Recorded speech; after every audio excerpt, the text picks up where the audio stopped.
Hi, my name is Nick Krohn. I'm a sales support rep for Ziegler Ag, and today I'm going to be talking to you about guidance settings in a FendtOne cab and a Fendt tractor. To access your guidance settings, you're going to go down to the bottom left hand corner, the gears. You're going to click on that. That's going to bring you to general settings, starting with kind of like your field. You can select a field in this tab, and also create one as well. It'll show you all the different fields that you have listed and the field names. And to create one, you would go to this plus icon. For this icon, if you have a boundary already made in the existing field, if you turn that icon on, that will auto detect. If you go into that field and the tractor detects the boundary, it'll automatically populate that field. Then when you, as you're going down, you have your boundaries. This talks a little bit about what different boundaries you have, and then also your headland. So you can choose a basic headland or headland segments. You got different options to choose for that.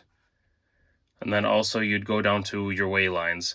So this would be, if you have multiple waylines on the field, you can select which wayline you want to go with. You can create a new one and also delete it.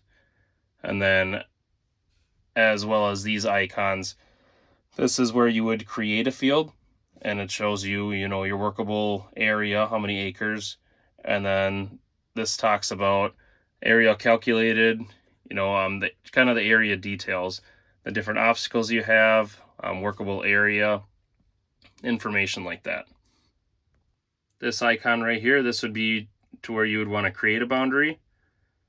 And then also you can create a wayline, and then also look up information about like your coordinates, what latitude and longitude you have, the altitude, different stuff like that. When you go down to your flags, that's where you can create a marker and also look at all the different point of obstacles in there, or different markers. This icon down here, you can select for workable area, the shading, if you'd want it to be blue shading or if you'd want it to be green shading. Up here, you can delete the coverage. If there's a coverage that you worked before and you want to go ahead and delete that, you can delete that. The worked area, tram lines, all fields, or current field. This icon right here, this is for auto. So this is for, like, if you want different colors per wayline, like side to side, if you want better visual on the coverage you're getting, you can have that to where it's different colors, and select the distance between the highlighted waylines. As you go up into the steering wheel, that shows you your steering sensitivity and your wayline catch-up. So how aggressive you want to stay on the current wayline. And then this one is when you approach the wayline when you're in auto steer, how aggressive you want to go to that line, or if you want to gradually go to that. This icon with the steering wheel with the circle arrow, that is for if you are turning a lot, you can reduce the revolutions on the steering wheel that you turn. So you wouldn't have to turn as much if you'd have that icon on. And it does detect when you're going at high rates of speeds to make it more safe. For oscillation detection, most people have it in auto, but you can put it to manual if you're working on ground on a pretty steady slope and you want to stay on that wayline aggressively and you don't want to come off of it, then you would select manual. This icon down here for the auto offset on engage, if you were to, you'd want to have the wayline exactly where the tractor is. If you're off your wayline, let's say you want to get a line right where the tractor is at, then you'd hit the auto steer button and it would put a wayline exactly where the tractor's at. Third icon is your headland management settings. So that would be where you'd put your basic headland width in, your entry offset and exit offset. This works in correlation to your TI or automatic triggering. So if you have this feature unlocked, it would do an automatic trigger if you're coming into the headland, and also, or give you an audible beep. You put those headland segment settings down here, and then if you'd want a headland alarm down on this icon. Fourth icon up here is your user interface.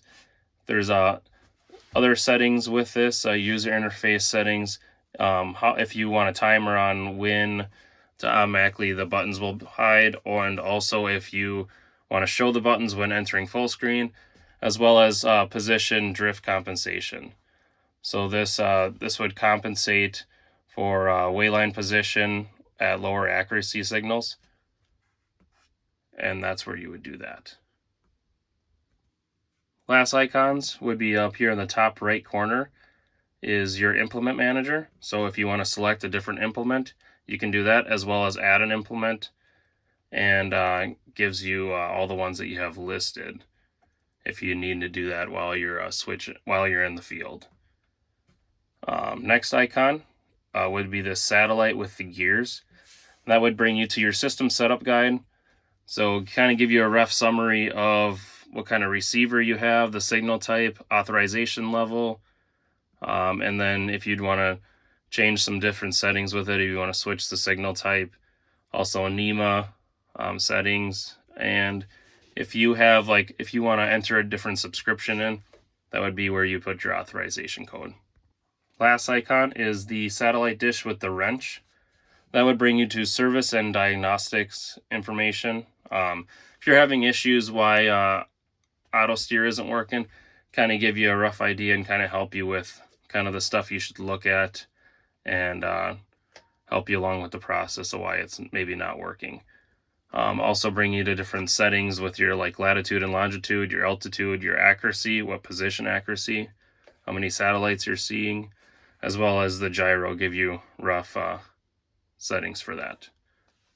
This is your explaining your guidance settings on a FendtOne cab and a Fendt tractor.